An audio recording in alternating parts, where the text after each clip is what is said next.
আজকে একজন বেয়াদব সেই নাপাক ব্যক্তির নাম আমি করছি না, সে মুহাম্মদুর রাসূলুল্লাহ সাল্লাল্লাহু আলাইহি ওয়াসাল্লামকে এমন অবদ্ধ ভাষায় কথাবার্তা বলেছে যেটা এখানে আমি বলতে পারছি না।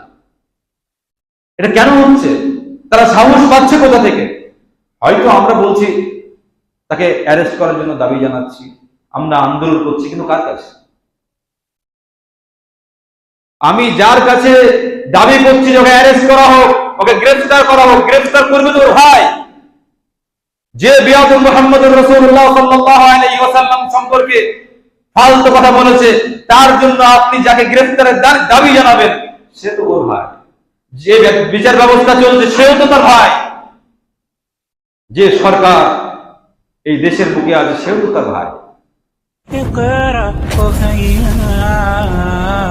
সালাফিয়া মিডিয়া সমস্ত প্রশংসা